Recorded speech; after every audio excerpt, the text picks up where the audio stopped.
Assalamualaikum warahmatullahi wabarakatuh. Syukur Alhamdulillah kita dapat berjumpa lagi di kajian Gus Baha, kajian Kiai Haji Ahmad Bahauddin Nur Salim. Semoga apa yang disampaikan oleh beliau dapat bermanfaat dan barokah untuk kita semua.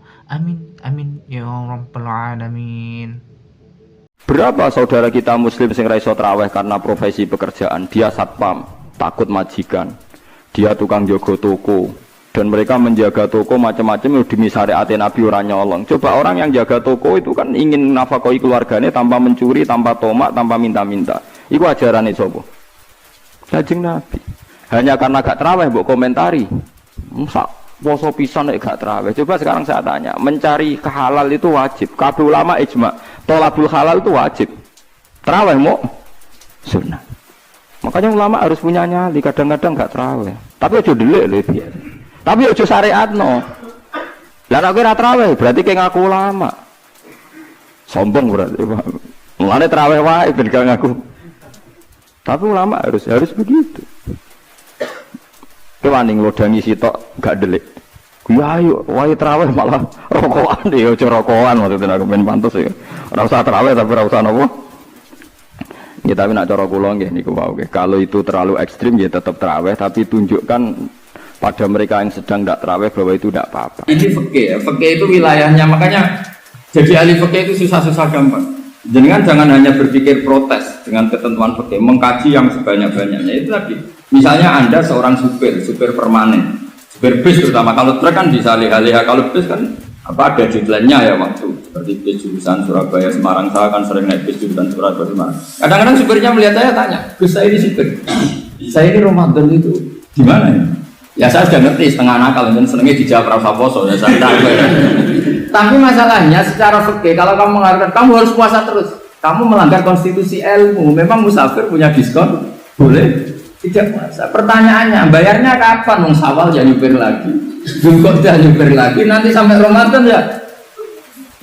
Dan terus ya pas kamu cuti, biasanya cutinya pas sakit, boleh diskon lagi karena sakit.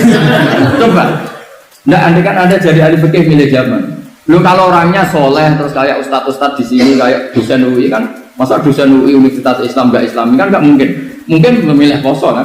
Masalahnya ini kan hukum untuk orang kebanyakan, nggak boleh hukum musuh gak kuat. Sahur jam 3:30 ngobrol vitamin pokoknya harus kuat. Itu udah hukum, itu saran. Hukum itu beda dengan saran. Hukum itu hanya berpijak musafir itu boleh store. Kalau saran memang boleh, ya usahakan kamu makan 3:30 pas fit. Terus kalau nyumpir selesai jam 10 nanti istirahat. Memangnya majikan bisa ngatur jamnya? Itu fikih. Maka menjadi perdebatan. Yang namanya pergi itu apa? Menurut Imam Syafi'i pergi itu ya dari rumahnya ke tempat yang asing yang tidak wilayahnya namanya pergi. Menurut Imam Ahmad bin Hanbal enggak. Pergi itu tidak kerja.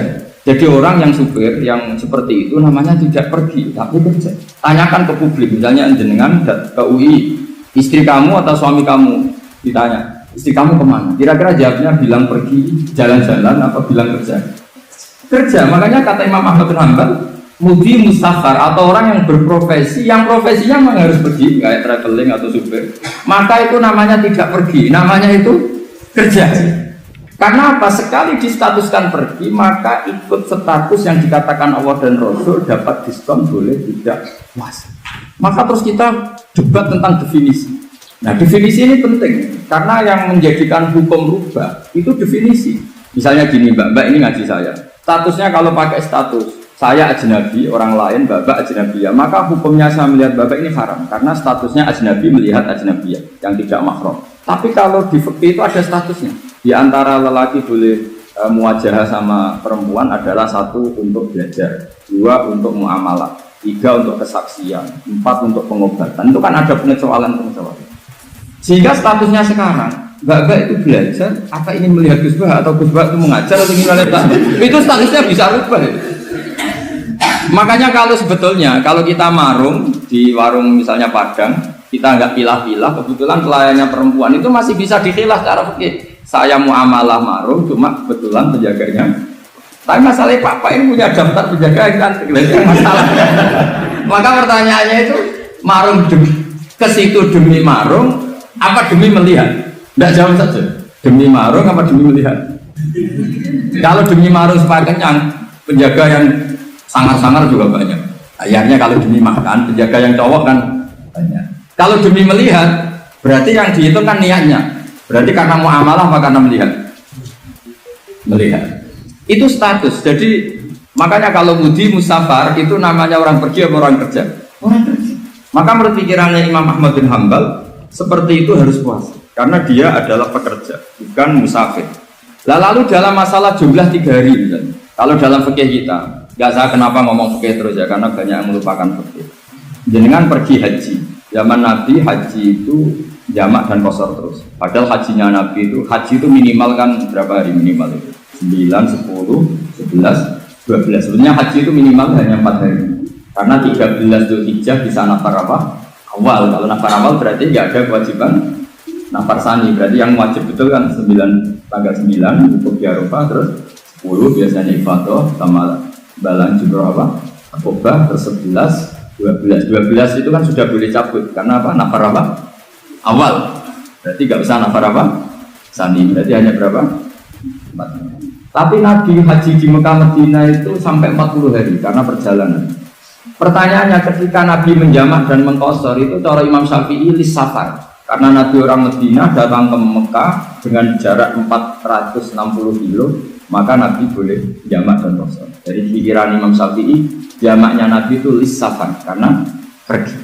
Cara pikiran Imam Malik enggak, jawabnya Nabi itu nusuk. Nabi menjamak sholat itu karena melakukan ibadah haji. Efeknya adalah orang Mekah kalau haji itu cara Imam Malik meskipun jaraknya dekat boleh apa? Boleh apa? Qashar, boleh jamak qashar. Lalu terus ada pertanyaan fikih lagi. Lalu jamak qashar itu karena pergi apa karena masyaqqah? Karena repot. Coba kalau sampean kira-kira jawab. Misalnya kita orang kaya bawa uang 1 miliar naiknya Alphard, ada supirnya, ada ajudannya. Pergi di jarak 100 kilo. Masyaqqahnya kan tidak ada sama sekali, apalagi di tol kebetulan nggak macet. Kira-kira boleh jamak nggak? Boleh terus karena pergi, tapi kan nggak ada repotnya sama sekali. Dibanding misalnya yang ngebis bawa beras 1 kintal gitu kan, jadi itu suruhan orang lagi kan pusing. Maka fikih ini untuk memberi hukum itu kalau fikih itu menstatuskan dulu. Ini orang boleh jamak itu karena masyaqqah apa karena safar. Lalu kalau setelah karena safar itu karena jaraknya apa tingkat masyaqqahnya. Kalau karena jaraknya ya tidak juga gini maksudnya. Mungkin Anda tidak pernah terpikir begini. Kalau saya mau ke Jakarta, kemudian sampai Purworejo itu sudah waktu zuhur. Saya boleh nggak zuhur di situ sama saya? Boleh kan? Padahal perjalanan saya belum tak. Hanya nunggu boleh jamak itu setelah kita menempuh jarak itu apa menuju, sedang menuju dan niat. Sedang menuju dan niat. Misalnya saya mau ke Jakarta, saya orang Sleman mau ke Jakarta, itu sampai mana itu Magelang itu sudah boleh jamak kan? Boleh nggak? Boleh karena saya mau ke. Nah pertanyaan secara fikih mungkin ada terlintas. Ternyata ditelepon sama istrinya nggak jadi pergi. Padahal sholatnya kadung di jamak, zuhur dan asar. Apakah setelah di rumah sholat lagi? Sama nggak pernah mikir. Karena tidak nekuni fikih. Jadi orang fikih itu sudah pusing, makanya jangan diprotes terus. Kita ini sudah pusing, tapi orang itu enak aja protes terus. Tidak menurut jenengan nanti wajib sholat lagi enggak? Dia bolehnya jamak kan berdasar berstatus musafir. Ternyata setelah Magelang ditelepon istrinya enggak jadi. Dia kadung sholat zuhur dan asar. Setelah pulang masih jam 1. Terus ada asar, wah sholat terus. Kalau menurut Anda sholat lagi apa enggak? Jangan saran. Kalau saran, wah sebaiknya sholat lagi. Itu tidak hukum, itu saran itu namanya. Saran dengan hukum beda. Sholat lagi betul. No, ketika ada jaga itu berdasar malas atau berdasar hukum? Apa?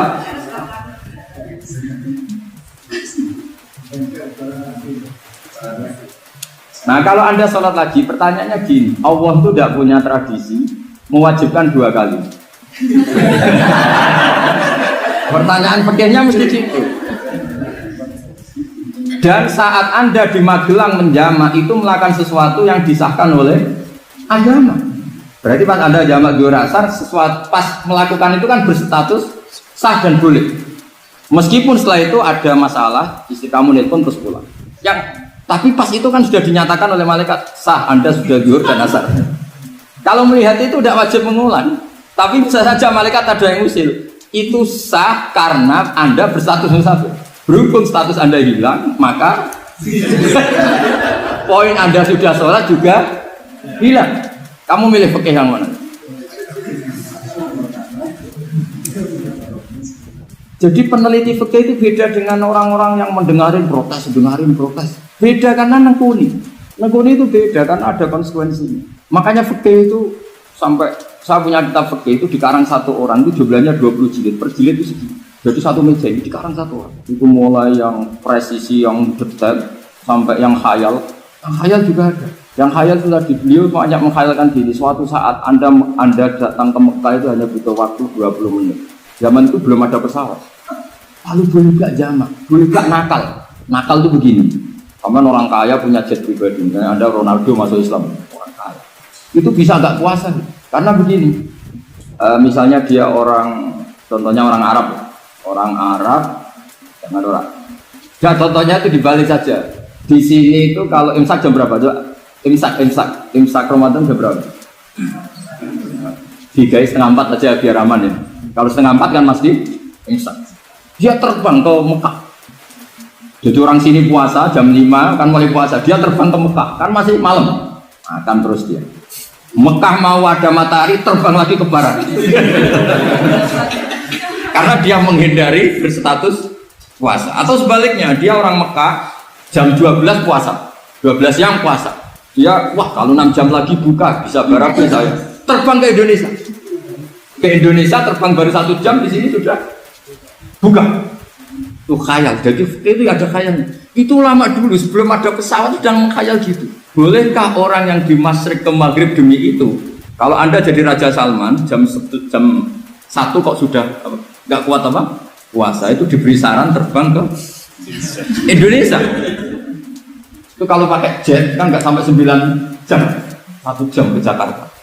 Sudah ada wow akbar. Bukan, boleh enggak? Lo mau kamu tidak bilang, oh nggak boleh. Wong di Jakarta sudah guru Samsi. Masa sudah matahari terbenam orangnya nggak boleh? Bukan. Leja. Apa? Kalau resikonya gini, sampean mungkin nggak mikir. Resikonya gini, kalau dia berstatus musafir, bolehnya buka karena musafir. Pertanyaannya dia wajib bayar. Kan musafir bolehnya kodok nanti harus bayar, tapi kalau dia buka normal kan tidak harus bayar. Beda, efek pakainya beda.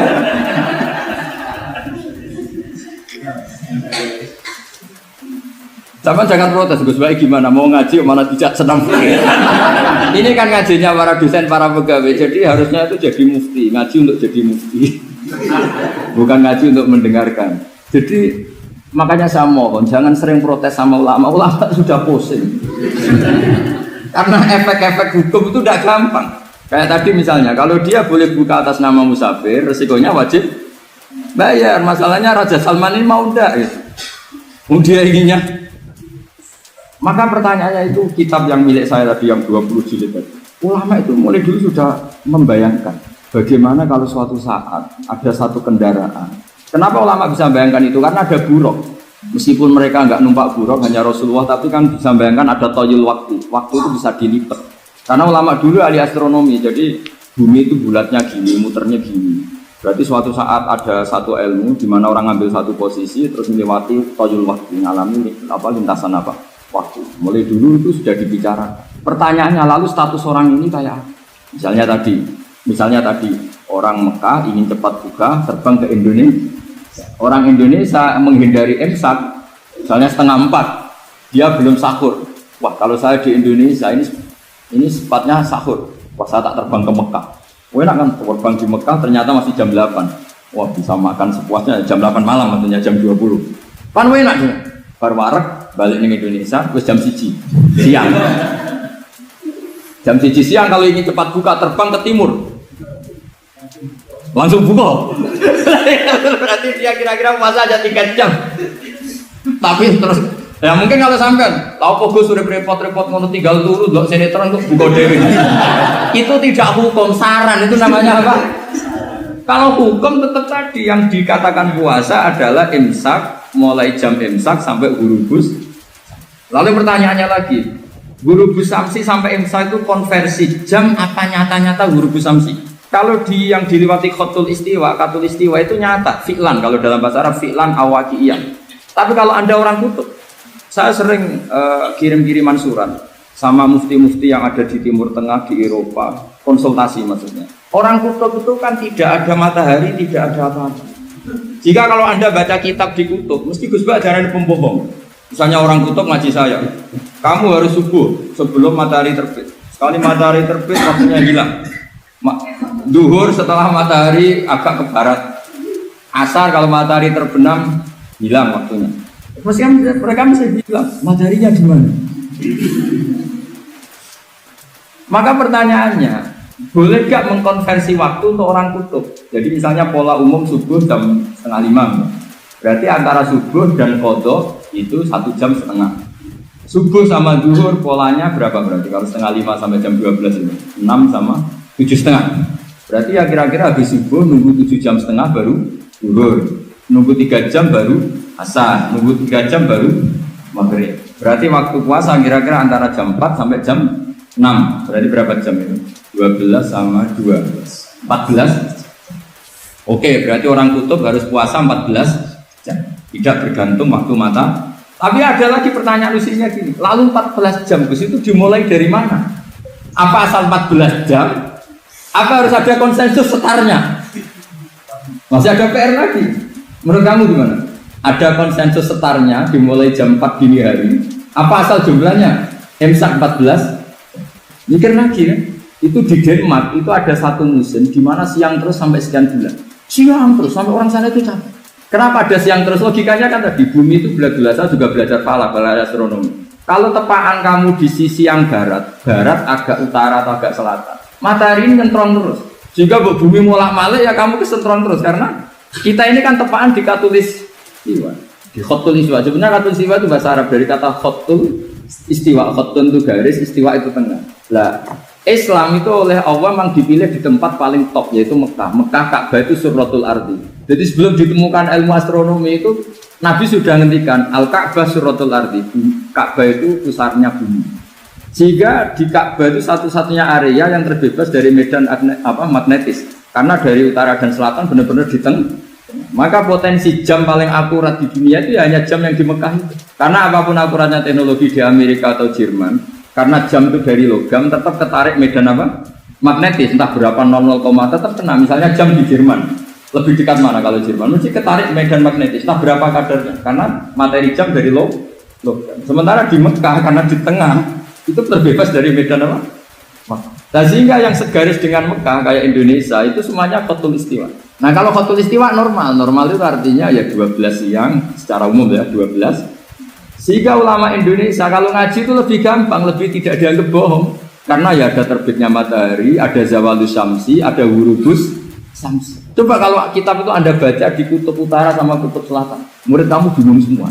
Ini gimana Ustadz, ada matahari kok semuanya diukur pakai matahari. Lalu pertanyaannya dikonversi kan? Pertanyaannya kalau dikonversi pakai apa? Asal 14 jam, apa harus sepakat dimulai jam berapa? Milih mana? Milih sepakat. Pertanyaannya kalau sepakat, ukurannya siapa yang jadi ahlul halli wal aqd? Jadi orang fikih itu sudah bingung, makanya saya mohon jangan sering diprotes. Saya pernah ketemu ulama, saya akan sering ikut komunitas di New York, itu andekan dibur, itu pas persis Ka'bah. Di buminya itu kalau dibur itu pas persis Ka'bah. Lalu pertanyaannya, ada kiblat tidak di sana? Ya bumi kan gini ya.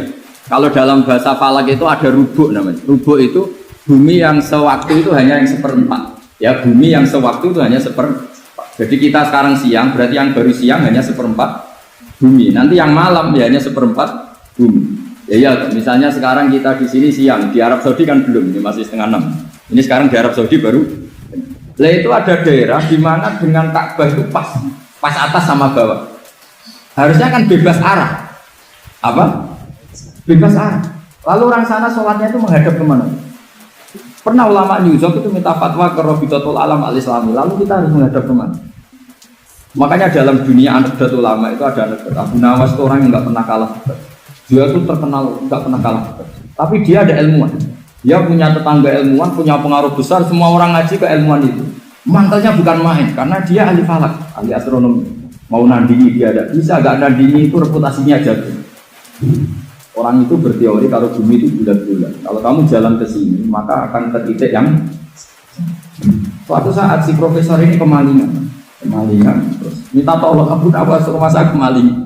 Terus lari kemana malingnya? Ke timur. Lah ke timur, larinya ke timur. Abu Nawas lari ke barat. Lari ke barat. Terus ditanya, sudah tak bilangin malingnya lari ke timur kok kamu lari ke barat. Nanti ketemu di titik yang sama. Sebenarnya itu profesornya makal. Oh kamu nyindir. Artinya Abu Nawas gak terima. Teori Anda itu gak bisa. Secara keilmuan benar, tapi secara faktual gak boleh. Berarti kalau ada orang ngejar istrinya lari ke timur, dia harus tetap ke barat. Nanti ketemu di titik. Ya. Jadi malingnya lari ke timur. Abu Nawas ngejar ke barat. Ketika ditanya profesornya, saya bilangin malingnya tuh lari ke timur, kenapa ada ke barat?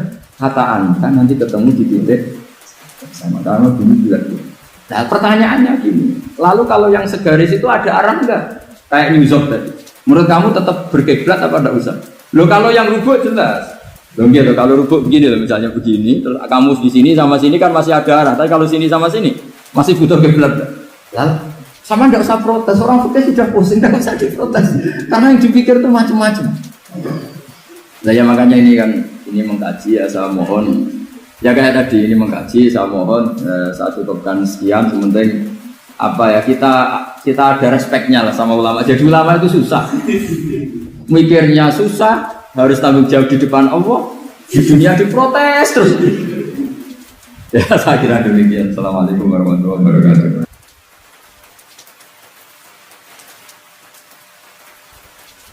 Tak warai, engkok ketara kowe pinter ta ora? Mergo aku jek berharap kowe pinter. Ana wong iku njimak bojone ning wulan Ramadan. Rino, napa? Rino. Hukume piye? Njimak bojo ning Ramadan hukume batal ora? Batal wis. Pinter wis ana pinter separo lah. Kemudian njimak bojo ning wulan Ramadan tuh hukumannya berat. Yaitu kafaronya selain qada harus merdekakan budak atau puasa 2 bulan berturut-turut. Kalau ndak memberi makan orang 60 orang miskin, satu miskin untuk orang satu mut. Pokoknya berat hukumannya. Disebut tidak kubur. Rungokno. Lalu menurut Imam Syafi'i, pelanggaran dengan sanksi seberat itu adalah hanya untuk jima. Jika kalau kamu batal lewat makan, ya tidak kena hukuman seberat itu karena makan tidak jima aja tidak makan. Cara cangkem elek wis suwe mbah nak jima ra makan ra jima. Cara cangkem elek. Mergo jima dianggap terlalu seru, meskipun halal dianggap seru. Cek kurang ajar poso-poso batal demi jima bojone. Pun sakniki kula nerangno hisab ya. Terus ngeten nggih kalau dalam fikih Syafi'iyah, nggih fikih Syafi'iyah. Sebetulnya orang itu boleh percaya hisab.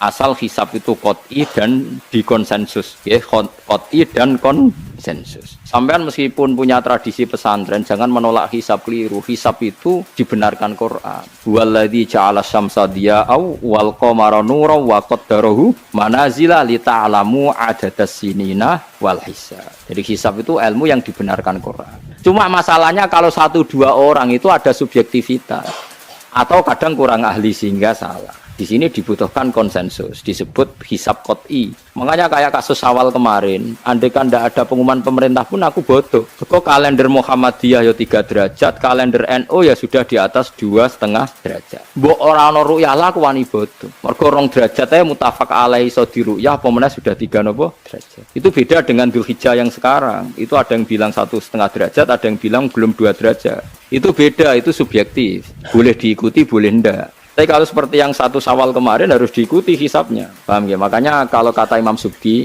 hisab itu boleh diikuti kalau konsensus bagi para ahlinya. Tapi kelirunya orang-orang NU kadang itu anti hisab, padahal hisab disebut Quran li ta'lamu adadas sinina wal hisab. Memang Nabi ngendikan sumulir ru'yati wa aftilur ru'yati, ya ru'yah itu penting itu tadi. Tapi ru'yah yang tidak beda dengan hisab, yaitu sama-sama ru'yah plus imkan ru'yah. Jadi kudu ngerti ilmu gini mang jelimet sampai ndak usah terus bikin dikotomi. NU itu ru'yah kalau Muhammadiyah hisab. Sing muni ngono iku sapa? Wong alim ra ono sing muni ngono. Waktu gale ngene, NU kunut, Muhammadiyah gak kunut. Kula sebagai wong alim bahasa itu aneh. Imam Syafi'i itu kunut. Imam Syafi'i tahun 150 Hijriah. Saiki tahun 1436. Jadi tahu saya Imam Syafi'i itu kunut, Abu Hanifah itu tidak kunut. Apa Imam Syafi'i Rois Am? Apa Abu Hanifah ketua PP Muhammadiyah? Jadi kalau orang alim taunya ya Imam Syafi'i itu kunut, Abu Hanifah tidak kunut. Jadi kalau saya ditanya, Gus, jenengan hisab apa ru'yah? Ya saya itu tidak tahu NU Muhammadiyah, tahu saya Imam Subki itu lebih percaya hisab timbang ru'yah. Kalau imam yang lain lebih percaya ru'yah timbang hisab. Imam-imam yang dulu-dulu, tapi kita sekarang terjebak politik identitas atau identitas ormas. Jadi ini khasnya NU ini. Enggak ada di tradisi orang alim enggak gitu. Hisab itu ya ilmunya pengira. Saya kemarin diundang di kajian itu saya bilang, lo yang bisa hisab tuh kita. Orang tahu semua ahli hisab tuh Kiai Torehan. Sekarang Jombang Kiai ini tuh ilmu kita. Kita di pondok diajari hisab. Kalender Kudus tuh yang punya Kiai Torehan tuh masih penambah sama saya. Kalau kita anti hisab tuh anti ilmunya sendiri kan? Anti ilmunya apa? Memang yang bisa hisab itu siapa? Kita kan punya pakar hisab banyak. Karena anti hisab ya obongi ngono kalender. Ya biasa saja. Nah, lalu ada masalah itu ketika hisab beda dengan ru'yah. Lah itu aja beda kalau misalnya 1,5 derajat atau 2 derajat. Tapi kalau seperti Syawal kemarin, saya pas setengah 6 orang-orang tanya, Gus nanti tarawih ada enggak? Gak ngenteni pengumuman perintah, gak wong alim ngenteni pemerintah ngene wong. Aneh-aneh. Engko nak Luqman Hakim muni ora bodo tak tilpune. Ya karena tadi kemarin itu sepakat 3 derajat. 3 derajat itu andekan nggak ada ru'yah pun ulama membolehkan iftar karena ahli hisab sepakat konsensus itu sampean baca di Anatul Thalibin yang di bab waya sebutu apa Syawal itu yang Syawal atau Ramadan biru yati hilal itu di situ dijelaskan ketika ada khilafnya ru'yah sama napa hi. Nah ini kan sudah jelas. Ini wa ja'ala fiha siraja wa qamaram. Jadi huwallazi ja'ala fis sama' burujan. Bulan itu ada burutnya, sehingga dengan burut ini bisa dihitung. Ini kata Imam Ghazali di kitab Ihya dijelaskan gini. Bagaimana Anda tidak percaya hisab? Hisab itu bahkan bisa menghitung lama gerhana berapa menit, yang gerhana di sisi mana. Misalnya gerhana di sisi selatan. Lama gerhana sekian menit, dimulai 8-15 menit, selesai 20 menit. Wong ngitung menitan wae iso kok ngitung dina ora mbok percaya. Apa kiai-kiai kalau mau salat gerhana ngenteni ru'yah, nyatane sore diumumno kok gerhana bulan kok do salat ya. Mbah dereng ru'yah kok ndak gitu. Ayo, nek do ngumumno ngenteni ru'yah apa sudah diumumkan dulu. Diumumkan. Engko nek gerhana tenan terus do salat gitu. Percaya hisab dulu apa ru'yah dulu? Hisab kan? Hisab itu permanen, bahkan bisa digarap 100 tahun ke depan. Wong bulan konsisten agar ape kiamat nggih sik ngeten-ngeten maaf. Jelas nasi waladzi ja'ala syamsa dia awal qamara nura wa qaddarahu manazila kulli ta'lamu adadas sinina wal hisab. Saya pernah ditanya orang, jenengan kok ngotot gitu, Gus? Saya ini orang hafal Quran, saya itu paling anti kalau ilmunya Quran dilawan. Hisab itu ilmunya Quran, ru'yah juga ilmunya Quran, ilmunya Rasulullah, tidak usah dilawan. Lu soal yang hisab keliru itu mungkin karena orangnya. Itu Imam Ghazali menyontohkan begini, itu lucu deh.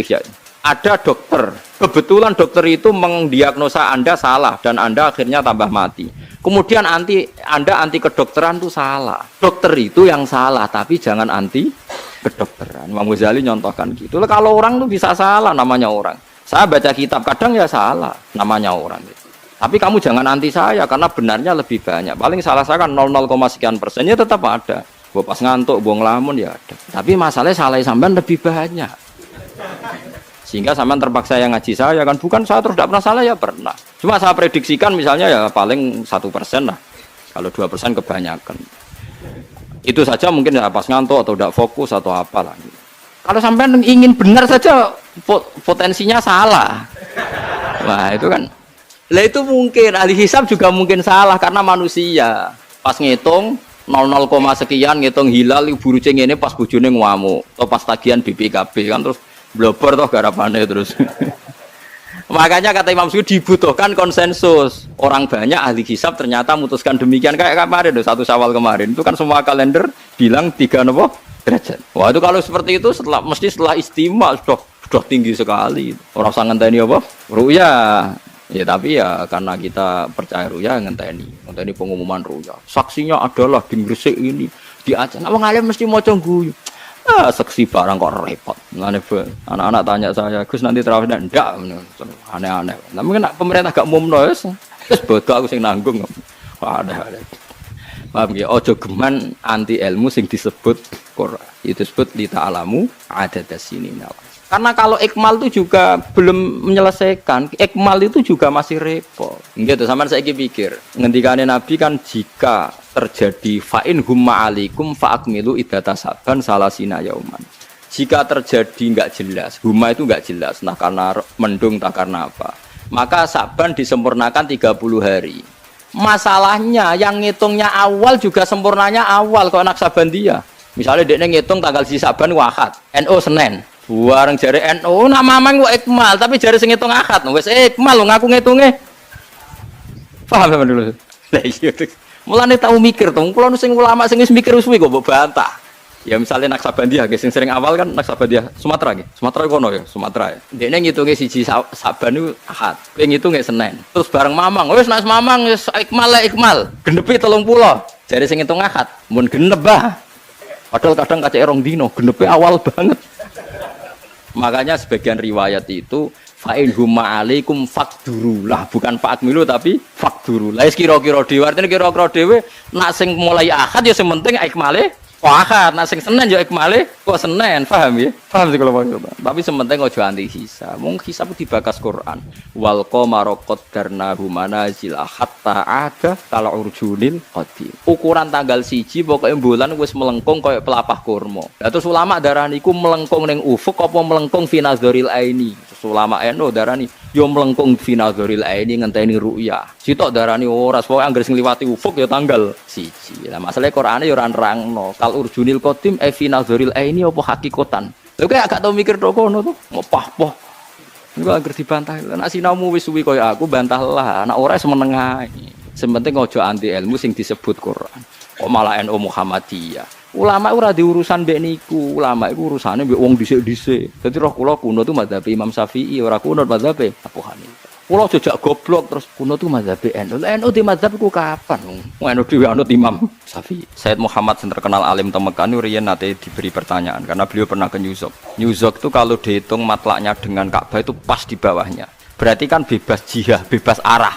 Mergo bumi bulat bola. Nak misalnya Mekah pos dhuwur terus New York pas ngisor kan berarti bebas arah. Mergo ono arah iku nak rubuk. Mulane sampai saiki dadi masalah fikih. Wong New York nak salat madhep ndi? Wong bebas arah. Lho kita duwe arah perkarane mbek Mekah ku ana katulistiwa. Mulane ulama Indonesia kok gak ngalim bangkune. Lho kowe ngaji takrib ning kutub diguyu. Ulama Indonesia ngalim wis adone kok ora ngalim piye? Waktu sing diulangno Jibril Nabi Muhammad itu persis waktu sing ning Indonesia. Subuh iku mulai fajar sodik nganti srengenge meletek. Ning Indonesia ana srengenge meletek. Zuhur iku nek wis istiwa luwih sithik jenenge zawal. Indonesia ya ana zawal, ya ana istiwa. Engko enteke wektu asar nak surupe srengenge oleh maghrib. Jajal kitab takrib waca ning kutub. Faslun. Alhamdulillah. Waktu ning asar entek nak mlek surupe srengenge. Surup terus, Mbah. Poso iku mulai fajar sodik nganti srengenge surup. Surup terus pirang-pirang tahun mati kabeh perkarane. Utawa wong kutub ora usah poso wong bengi terus. Lho iku nak ulama ra ngluyur ora ros, tidakne agak ngluyur fisike, ngluyur uteke. Kula nu gak ada kitab karangane wong kutub. Perkarane kula di kepentingan nak wong kutub fatwane iku piye. Kula yo duwe kitab karangane wong Inggris. Karangane wong Amerika kula gak ada, saya kakak bani. Kula di kitab karangane wong sak donya butuh kula nu nak gawe hukum iku piye daerah-daerah yang berbeda. Lah kira ora rasane dadi ulama, loro kaya kula wis ora usah kepengin, loro perkarane. Indonesia itu bejo mergo diliwati khotul istiwa. Cara bahasa Indonesia katulistiwa. Khotun maknane garis, istiwa itu seimbang. Jadi khotul istiwa adalah ning sigari bumi pas tengah. Mulane mbek Mekah sami karena sama-sama diliwati khotul istiwa. Penak dadi wong Indonesia. Ngaji takrib aman. Enggak diarani pembohong kiainya. Coba kitab itu baca di kutub. Bihuru bisamsi srengenge endi, Mbah? Tulu isamsi srengenge endi, Mbah? Ora ono apa? Ora ono srengenge. Pemenen ana keterangan hadis Kanjeng Nabi misalnya abridu bidzuri, kan nak dzur ngenteni adem terus, Mbah. Oh kacau kabeh pokoke semua aturan. Lah iya nak kitab takrib Pak, kesunatane nak dzur panas banget kon ngenteni adem terus mbok waca ning kutub. Walah, Mbah. Ora trimo adem mong. Beku. Mulane kula niku butuh betul. Nah, mulane alhamdulillah sakniki ana Rabitatul Alam Al-Islami. Ulama sak donya duwe ikatan, termasuk Indonesia sing makili kados Mbah Mun, kados Kisal. Dan saya selalu baca jurnal Rabitatul Alam Al-Islami karena untuk memutuskan kayak di Belanda itu kadang rino nganti 16 jam, tapi kadang mau 9 jam. Itu pasane piye? Kita ini bejo, ada katulis. Sehingga semua kitab yang kita baca itu tidak ada yang janggal. Ketika Indonesia memutuskan misalnya 1 Ramadan itu Ahad oleh Kemenang, maka itu keputusan negara bahwa Ramadan 1 adalah hari kiamat. Apakah ulama itu harus ikut? Jawabannya ya tidak harus. Artinya tidak harus itu atas nama stabilitas negara oke, kita ikut akad. Tapi atas nama ilmu ulama jenenge hilal itu mesti khilaf. Ono sing darani sak derajat wis ganti tanggal, ono sing darani ngenteni ru'yah bil fi'li nganti tanggal. Mulane mesti tanggal 1 ku loro wis ra iso ora mergo asal ora kasus dalam konteks ikmalu Sa'ban salasina apa? Kecuali wis ikmalu Sa'ban salasina yauman pasti kita sepakat berikutnya Ramadan, tapi nak Sa'bane 29, engkok sing darani asal hilal ngliwati ufuk darani tanggal 1 mesti bar 29 darani Ramadan. Sing sitok darani nak 3 derajat, 2 derajat setengah lagi darani hilal, berarti ngenteni rong di. Ulama tetap mengatakan ya sudah tetap khilaf, tapi negara kan gak oleh muni khilaf, milih satu, napa? Lah ini kan artinya gini loh ya, konstitusi ulama itu harus lebih tinggi ketimbang konstitusi hay'ah dalam hal agama loh ya, saya ulang lagi dalam hal. Bukan berarti ulama ada ikut negara tetap ikut gak apa-apa. Saya sampai sekarang ya ikut pengumuman pemerintah, tapi tetap membiarkan khas-khasnya ulama kalau beda. Misalnya kayak Thariqah Naqsyabandiyah, kayak Muhammadiyah NU kan sering beda. Itu mengikuti standar gaya ulama, tapi negara tetap harus milih. Misalnya tak hitung ya, tak bedai tanggal kok ora beda yang pangeran senengane gede-gedean. Allah gawe burut iku 12 14. Pokoknya anggap aja dadine 18. 18 pangeran gawe misteri tanggal itu 29 istitar yaumain. Agar 29 30 wis istitar kamu. Terus Allah gawe tebak-tebakan. Imma 29 iku ijtima, wa imma ora. Akhire yo kemungkinannya nak ra 29 ya 30. Akhire diakibat tanggal 1-ne beda. Nak cara model Muhammadiyah anggere ngliwati ufuk wis dianggap tanggal 1 piye-piye wis ngliwati ufuk. Tapi cara model NU fi'lul mukallaf ya ta'allaqu birru'ya. Yang namanya hukum itu ngenteni roh. Nak ra roh ya ora dadi, ya padha bener e. Saiki tak gawe contoh tak bedheki. 2001 ku abad piro? Enggak jawab ya. Ben sampean kulino alim fikih. 2001 ku abad piro? 21. Padahal untuk satu abad ngenteni pirang tahun? 100 tahun. Ora kowe mending ngene abad 20 lagi sitok. Paham ya? Cara kowe abad piro? Wes. Saiki misalnya ana wong muni darani 20.001 iku abad 20. Alasane wah disidik gitu. Wes. Ya terus saiki ngene tak bedheki ngene iki saya. Ruhen nang jero omah, kemal-kemul nang jero. Terus aku muni ngene, "Hen, nak ana Mustofa teko hormat." Jebule Mustofa teko ning pinggir lawang ra salam ropo delik. Dasar wong aneh. Saku ngamuk mbek Ruhen. Bocah gobloke ngono Mustofa wis teko ora mbok hormati. Lah mboten kertos. Sing darani teko kanggo Ruhen yo nak wis roh Mustofa salam iku jenenge teko. Ya ta'allaqu hukmul ikram ya biru yati Mustofa. Ruhen kena hukum wajib mulai ana Mustofa yo nak wis ketok. Saiki teko tapi ra ketok wajib dihormati to. Ora wajib jenenge hukum mesti ta'alluq ambek ketok. Lah ora ketok. Tapi Mustofa hakikate teko to. Wis, tapi Ruhen wajib mulyakno to. Dereng mergo rong ya iku cara pikirane cek wis hakikate wis ngliwati ufuk. Angger ngliwati ufuk ku artine kan hilal wis genti bulan to bucak. Hilal kok genti tanggal, hilal maknane tanggal kok. Angger wis ngliwati ufuk, hilale ku berarti wis genti bulan kok genti tanggal hilal. Ya Allah, mari ngono sabar. Lah iya mulane sebagian ahli falak darani masa sak derajat setengah terus ngliwati ufuk ya wis genti bulan. Koyok 2001 ya wis abad 21. Tapi teoriku bener cara hakikat, tapi cara hukum keliru-keliru. Nek sing diarani ta'alluqul hukmi yo ngenteni roh. Nek ora roh ya ora dadi ta'alluqul hukmi. Ya mau misale kowe teko delik, ya ora iso diarani mungkin wajib mulya wong rong roh. Paham iki lho Mas? Lah mulane terus ana sing diarani ya wis ngenteni ru'yah bil bisa dilihat secara nyata. Lah ngono kok geger atine ya normal. Mulane kula niku roh NU Muhammadiyah ngoten nggih seneng. Alhamdulillah jadi tradisi L. Terus kowe model wong stabilitas. Pokoknya ngikuti pemerintah. Kalau enggak boleh. Pemerintah itu kan yo dari Kemenak. Apa Kemenakku mesti tahu ngaji tenanan. Apa mengaji tenanan apa sing diundang mesti ngalahno ngalime sing ra diundang kan yo ora mesti kabeh. Ya sudah, secara tradisi ulama khilaf itu mungkin. Tapi kita atas nama stabilitas negara ya enggak apa-apa ikut negara. Selama ini kula ikut negara. Mergo ya males ya. Males mikir maksud. Ribet. Kula bola-bola agar malam Ramadan takut toko-toko. Gus, Ramadan poso ta? Ndani ning TV. Mboten nak cara ilmu, sing ahli ilmu rene ngaji tak ulang. Bareng tak ulang khilaf. Lah kok niki angsal khilaf? Lah ya khilaf lu tradisi ulama, tapi tradisi warga negara Indonesia kemudian. Ya aku anut negara, tapi sebagai warga Indonesia, tapi sebagai ulama tetap ngolehno napa? Tak warai. Engko ketara ke pinter ta ora? mergo aku jek berharap kowe pinter. Ana wong iku njimak bojone ning wulan Ramadan. Rino, napa? Rino. Hukume piye? Njimak bojo ning Ramadan hukume batal ora? Batal.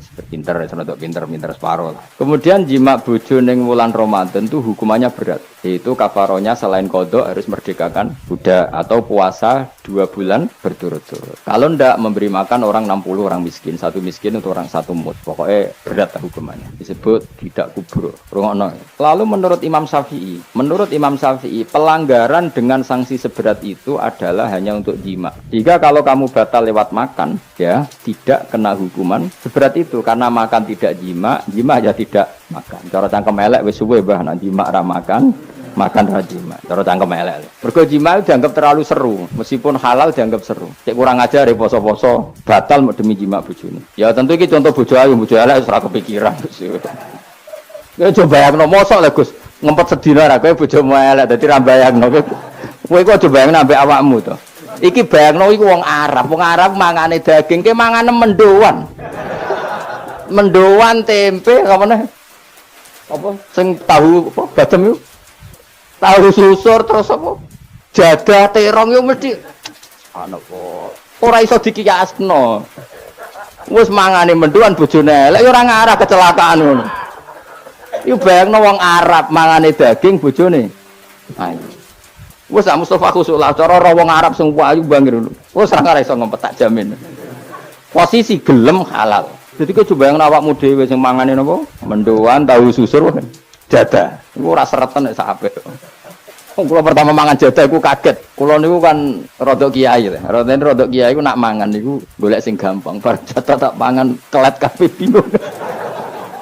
Sesuai ning Jogja kulino kan. Aku dhisik ora kulino mangan yang seperti itu. Sesuai saiki kulino. Alhamdulillah ora tau keleleden. Pertama keleleden. Aneh cara daerah kula kan apa? Aneh. Pomene jenenge jadah kok elek.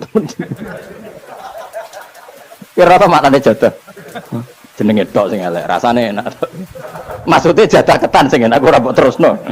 Oh, musuh zaman hoax kene bahaya nek gak diterangno detail. Rungokno tenan iki tak latih alim ya, mergo ilmu barokah. Kula nu untuk barokah ulama-ulama sing mun kabundut maupun sing ijek sugeng kemana. Sehingga cara Imam Syafi'i ya jima itu tidak makan itu tidak jima. Oke, kita setuju. Karena jima itu dianggap terlalu serem. Napa? Ya serem tuh misalnya ngene, kowe mertamu gone rugen, terus mangan segone kan normal, terus pamit kan nyelek kamar aku jima bojoku. Kurang ajar to, tamu ngene kurang ajar to. Ya kurang aja. Tapi cara pikiran Imam Malik, ini mazhab Maliki. Kenapa hukumannya seberat itu? Kenapa hukumannya seberat itu? Karena hadku hurmati Ramadan min ghairi udrin syar'iyyan. Melecehkan Ramadan, tidak menghormati harkat Ramadan dengan tanpa udzur yang sah. Sehingga kalau kamu makan mie atau makan sate atau makan jadah tanpa udzur syar'i, tanpa sakit, maka hukumannya sama. Karena dianggap melecehkan Ramadan tanpa udzur syar'i. Imam Malik cara berpikir, memangnya jima bojo statusnya haram kan tidak zina. Jima bojo status halal apa haram? Halal, bedanya apa dengan makan? Kejima lebih mangan bedanya apa dalam hukum halalnya? Sama kan? Kenapa hukumannya berat padahal jima itu halal? Karena hadku hormati Ramadan min ghairi udhrin syar'iyyan, merusak kehormatan Ramadan tanpa udzur syara' sehingga dihukum seberat itu. Kalau gitu tidak harus jima, makan ya sama, rokokan ya sama, apa saja sama. Paham ya? Ya sudah seperti itu, namanya al-hikin nazir bin nazir wal asbah bil asbah. Maka menjadi lazim dalam hukum fikih ketika sesuatu disebut itu mewakili yang lain, yang semakna. Disebut qiyas. Saiki wong malah gergakno sunah Nabi keliru. Sunahnya mana? Sunah mbahmu. Zaman Nabi Sugeng wis ana qiyas. Justru Nabi menyuruh kita pakai qiyas karena sunnah itu tidak cukup. Kenapa tidak cukup? Karena Nabi yang pernah dilakukan Nabi tentu jumlahnya terbatas. Mau tidak mau dalam hukum terkini kita pakai qiyas. Kula dereng nate tarawih Ramadan 30 genep nganti sakniki. Tapi aja tiru. Nggih mboten ndelek nggih biasa. Nggih tangga-tangga nggih ngerti kula sering ra tarawih. Tapi uang gak yakin, uang yakin Agus bae ora krana gedeng traweh. Mesti pisan pindho, Pak. Iku sunahe para nabi, para ulama dhisik, aja sampe traweh iku full, mari kok diarani wajib. Jadi mesti ana bolonge kula loro telu. Tapi kena niru gedeng Ramadan pisan kok bolong telu. Lah ya kodho itu traweh dhewean mbek pangeran jam 3 bengi ta jam 4. Tapi yo kudu ulama kuwi mergo ngoten niku ulama iku nggawa umat kathah. Banyak satpam sing gak iso traweh mergo tugas. Banyak orang yang mergo adol bakso ra iso traweh, ana kernet ra iso traweh. Banyak umat Islam sing kepengin traweh ra iso traweh. Nak nganti ulama kabeh majibno traweh, Ramadan pisan ora traweh, buangkune Islam apa 1000 tahun pisan. Lho sing kepengin traweh iso traweh ku pirang-pirang. Iku nak nganti dadi konsensus elek, separuh Islam mbok hukumi. Mbok hukumi napa? Elek. Iku sirine kena napa Nabi namung traweh hari ke-6 semenjak iku terus boten traweh salat teng dalem. Tapi Umar ngerti nak Nabi ning dalem mau menghindari diwajibno. Mulane Umar tetap traweh jalan terus. Jadi Nabi ne leren sahabate terus. Lah zaman dhisik biasa saiki geger. Ora seragam, enggak ada standarnya. Bangunnya Nabi PNS tapi ulama karep saiki kabeh di PNS no kabeh ono napa? Standar dam. Kabeh riwayat hadis sahih sepakat Nabi sholat pas Ramadan itu hanya hari ke-6 bari undelik. Terus Sayyidah Aisyah ngomentari sesungguhnya Rasulullah itu mencintai amal itu, tapi beliau meninggalkan karena takut dianggap fardu, dianggap wajib. Paham sih kalau maksudnya? Terus ini peringatan ke kulo jenengan, jogeman gawe ukuran pribadi. Nggih gawe ukuran apa? Pribadi. Mulane dawuh hikam wong iku ngukumi iku mergo keliru nafsune. Mulane cara hikam kowe tumuk kitab hikam ngritik wong medhit mboten enten. Sak huruf ora tau wong medhit disalahno ning hikam. Mergo cara ilmu tasawuf medhit ora ono. Sing ana iku tomak. Kowe iso ngukumi medhit wong sing ora tomak. Misale kula mbek Ruhin gak tomak blas, terus Ruhin gak ngekeki kula, ora tak hukumi medhit. Mergo kula ora duwe tomak. Dadi kowe ngukumi wong liya medhit itu ngenteni kowe ngukumi tomak. Berhubung tomak kecewa darani medhit. Nah kira ada kepentingan kan? Orang bocah wayu melete sombong. Kowe ra ada kepentingan seneng kan gak darani sombong. Barang kowe kepengin untuk perhatian ra nakoki kowe, wah sombong, roh aku ra takok. Lah ra kira ada kepentingan. Kowe wong ayu-ayu ning Jakarta kira kenal lalu lalang liwat ra takok kan gak masalah. Karena Anda tidak punya kepentingan. Mulane cara tasawuf sing ngerusak hukum itu nafsu, termasuk ngukumi wong ya medhit, ya mergo dhe nafsu. Toma, ana cahayu mbak arani sombong, mergo mbok lamar ra gelem terus kowe darani sombong. Padahal cara pangeran bener cahayu iku untuk kowe musibah kan. Itu kan. Nah begitu juga kiai. Sebetulnya kiai iso mlebu swarga mau santri sitok. Mulang santri sitok ikhlas swarga, ngimami jamaah sitok swarga ikhlas. Terus duwe tomak. Tak rewangi awan-awan moro masjid, jebule makmumku mau telu. Iku malaikat yo janggal, wong 13 dadekne swarga kok butuh telung soft. Akhire uring-uringan kan. Desa kene yo apa ora makmur masjid, neraka kabeh. Yo kene neraka pisan, wong barang ra wajib wajib-wajibno. Wis keben ora jamaah Allah.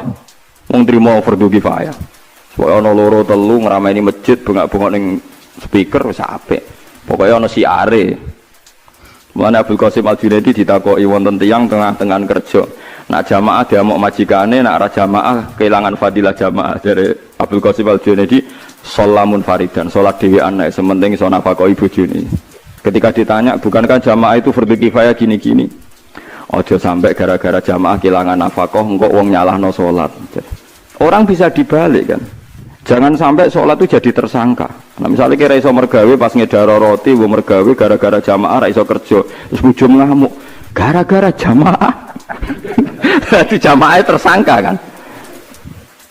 Jadi kita ini bisa dibolak-balik. Apa nyelametno jamaah, apa nyelametno pekerjaan? Ya pekerjaan. Ya tapi ngono ku ora usah dadi hukum, nek dadi hukum kok wong kerja kabeh ora jamaah. Ada tapi nak jamaah kabeh ora kerja, semua wong lelaki penganggur dalie. Maaf dek ya, ini demi syariat Islam sehingga saya tidak perlu. Yo repot. Lah iku pentingnya ulama. Ulama itu yang tahu betul ahwalu Rasulillah, anwa utahawuli Rasulillah. Jadi kabeh sing dadi variasine prilakune Nabi ku dia tahu, punya memori. Masyhur kan Nabi ngendikan aku sholat asik. Dawe Nabi aku masuk sholat terus asik. Kepengen fautiluha, aku kepengen dawakno salat. Fa asma'u buka as-sobi, terus saya mendengar nangisnya cah cilik. Fa atajawwazu fi sholati, terus salatku tak cepetno. Mergo aku saake nak sebagian makmume itu ibunya anak kecil itu. Terus Nabi gawe kaidah idza amma ahadukum falyukhaffif, wong nak dadi imam salat iku kudu cepet. Fa inna fihim ad-dhaif wadal hajat, karena di antara mereka ada orang lemah wadal hajat yang punya urusan. Misalnya supir bis leren kepengen makmum mergo ana jamaah, imame wengkek macane suwi. Penumpangnya pra miso. Wah kata. Jadi soal ini pokoknya ngadil kula lah. Pokoknya nak hukum ora iso sama individu lah. Nak kepen sholat khusyuk dhewean sing suwi ya dhewean ning omah. Ekspresekno ning sholat sunat iku nek ape sholat sunat jam 10 bengi nganti subuh sak karep-karepmu. Ternyata tenan kan pas dhewean ra kelar suwi, pas makmum akeh suwi. Mulane kaya imam-imam Malaysia sering digojlok ambek imam Indonesia. Termasuk imam-imam yang masjid-masjid gede sing gaji. Mandek man ke sholat terus. Jadi per sholat itu nilainya sekitar kalau diuangkan itu 500.000. Pokoknya 1 bulan itu imam masjid di Malaysia itu gajinya 50 juta. Terus nak sing tukang adzan ku piro. Terus sekarang ketemu Kiai Indonesia digosok. Mandek man ke sholat terus. Karena tiap sholat itu digaji. Malah repot kena nganti pangeran berso sholatem itu perkara digaji. Utawa Allah berso sholatem perkara makmume akeh. Nak rapati akeh makmum. Ora pati sholat. Dan ini bedane nabi mbek liyane nabi. Dadi eling-eling nggih. Nak nabi ku mesti bener ya. Mulane sing nentang mesti salah. Tapi nak kita sekalipun kiai ulama ana kemungkinan kita yang salah. Buktine kaya kasus Mu'ad tadi, yang disalahno malah sinten? Mu'ad. Terus kalau sesuatu sahabat sing cuek ambek nabi pas ngaji, sing disalahno nabi justru sing ngomentari elek. Nabi membela pemuda. Mana eling-eling gitu. Terus syariat Islam itu pokoknya gampang ya. Basyiru wala tu'assiru. Napa? Basyiru wala tunaffiru. Yassiru wala tu'assiru. Jadi pokoknya syariat Islam sing gampang, sing ora dadekno wong bosen. Sing nyenengno, sing ora dadekno wong gedeng. Wis pokoke gampang. Kados kiai alim-alim riyen. Salat kadang kancinge klambi urung bener wis takbir wis. Kadang-kadang ya kukur-kukur wis. Kadang sarongane ya urung bener wis napa? Takbir. Bareng konangan santri ini, Mbah, wow jenengan sholat ketok udele, Mbah, udele lho orang isori udel. Nah, saking ngalime spontan inna wahala yang zuru ila suarikum wa ajadikum wala ila udlikum.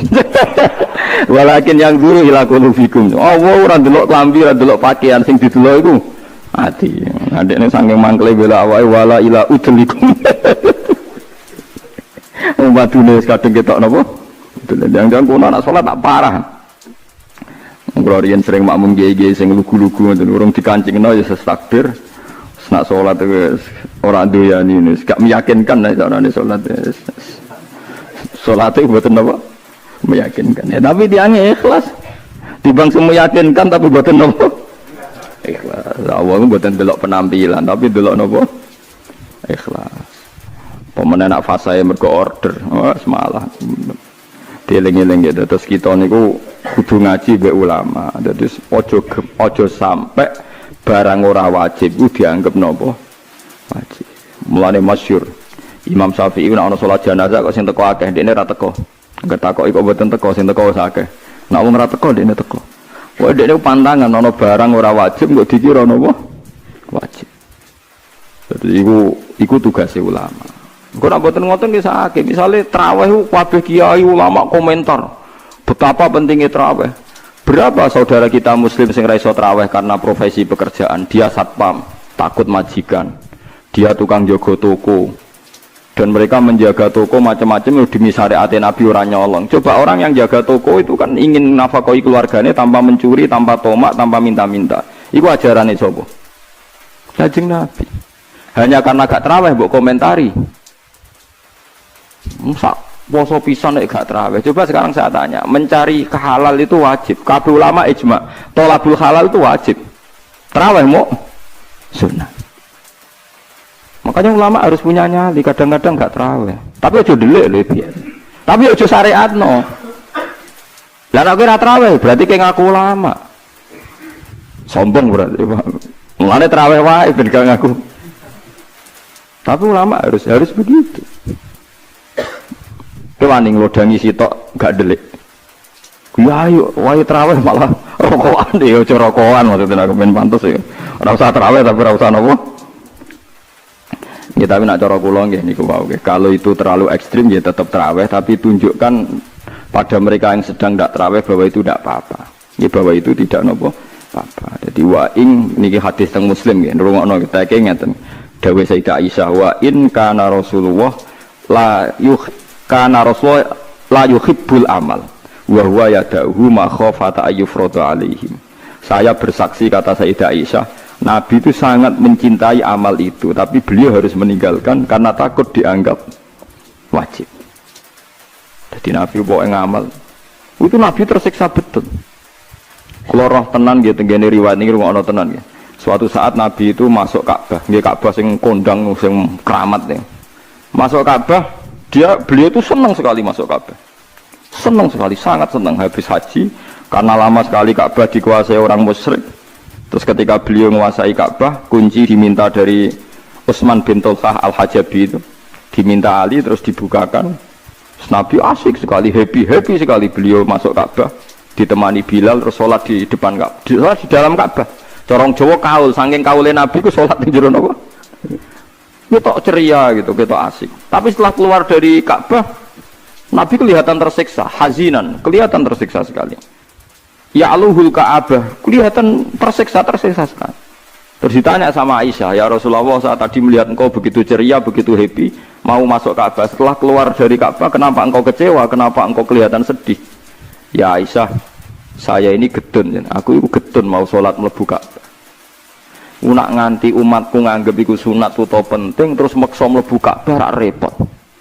Piye iki jajan? Mulane kabeh ulama akhirnya ada banyak ulama mengatakan mlebu Ka'bah gak sunat. Mergo Nabi gedun. Oh ya ana ulama sebenarnya ayo jajan. Lah yo delok ning takbir kitab sing gede-gede mlebu salat jero Ka'bah gak sunat. Mergo Nabi gedun. Saya gitu gue kebanggaan pejabat-pejabat di sholat di Ka'bah, tetap aja tangkap KPK. Kalau seneng nonton itu gak melete. Maksudnya buka Ka'bah berko pejabat aja tetap mulai tangkap loh. Jadi jangan kira semua yang dilakukan Nabi itu terus Nabi menganggap itu syariat, karena Nabi itu tadi Nabi itu kalau tidak wajib ya tidak wajib. Ini penting kalau aturakan karena kita ini punya umat. Nyuwun sewu kula niku kiai iki ya anake kiai roh tenan. Wong tangga kula niku sing kerja teng Malaysia niku kadang dadi buruh PRT, kadang seorang ibu-ibu buruh ning Hong Kong. Ape salate pamit ning Thailand terus colong-colongan. Banyak saudara kita sing ape salate colongan. Kula gak ada santri ibuke niku kerja teng Cina, ya ora rasane ngoreng babi. Nak esuk Ahad kon ngetero anake teng gereja. Niku hasil kerjane dingge ngirimi anake mondok. Terus kayak ngukumi piye? Jajal wajibno tarawih wong salat berdua nyolong kok mbok wajibno napa?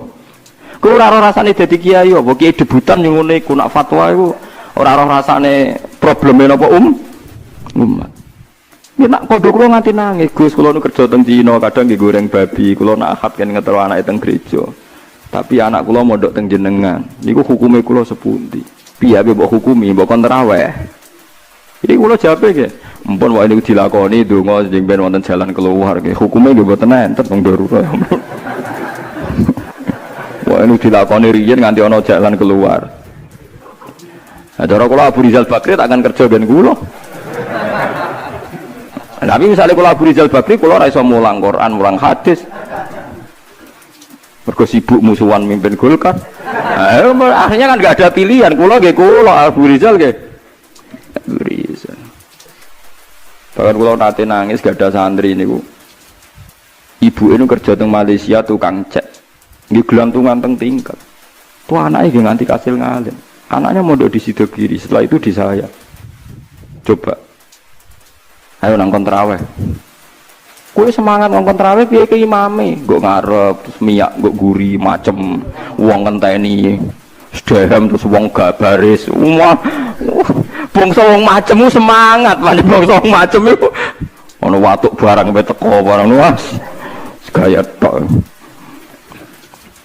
Mulane kula seneng Imam Bukhari wong alim alama, nak salat ra tau ngimami, yang nang masjid Irak ku manggon pinggire saka terus makmum. Imam Bukhari bener juara ngimami. Giling-gilingan bahwa ulama itu udah harus gagah-gagahan dadi napa? Imam. Manggon awar saka. Bareng salat bar imame nyucuk iku sapa? Hadza huwa Sahibul Jami' Al-Bukhari iki ngalim-ngalime wong sing di kitab Jami' Bukhari. Wis ngoten tok. Baru gue mirip apa? Jadi riyen ulama itu menjaga keikhlasan sampai begitu. Saya itu seneng diperhatekno wong ngenteni kuwabe terus derem wong mirip ngimami. Sahabat prima dan dirahmati Allah Subhanahu wa taala. Kiai Haji Ahmad Bahauddin Nur Salim atau lebih dikenal sebagai Gus Baha, lahir 29 September 1970, merupakan penceramah yang berasal dari Rembang, Jawa Tengah. Beliau dikenal sebagai salah satu ulama ahli tafsir Al-Quran dan merupakan murid dari Kiai Haji Maimun Zubair. Gus Baha merupakan putra dari seorang ulama pakar Al-Quran dan juga pengasuh pondok pesantren Tahfidzul Quran, yaitu Kiai Haji Nur Salim Al-Hafidz dari Narukan, Teragan, Rembang. Kiai Nur Salim merupakan murid dari Kiai Arwani Kudus dan Kiai Abdullah Salam, Kajen Mergoyoso Pati. Nasabnya bersambung kepada para ulama besar. Bersama Kiai Haji Habib Zazuli, Gusmi, Gus Baha mulai gerakan Cantiko, jamaah anti koler yang menyelenggarakan kajian Al-Quran secara keliling. Cantiko kemudian berganti nama Manta, Majelis Nawaitu Topo Broto, lalu berubah menjadi Zikrul Ghafilin. Kadang ketiganya disebut bersamaan, Cantiko, Manta, dan Zikrul Ghafilin. Dari silsilah keluarga ayah, Gus Baha merupakan generasi keempat ulama-ulama ahli Al-Quran. Sedangkan dari silsilah keluarga ibu, Gus Baha menjadi bagian dari keluarga besar ulama Lasem. Dari Bani Mbah Abdul Rahman, Bai Syaiban, atau lebih dikenal dengan Mbah Sambu. Alhamdulillahirrabbilalamin. Telah kita simak bersama kajian Gus Baha, Kiai Haji Ahmad Bahauddin Nur Salim. Semoga dapat bermanfaat dan berkah di dunia sampai akhirat. Demikian yang dapat kami sampaikan. Wassalamualaikum warahmatullahi wabarakatuh.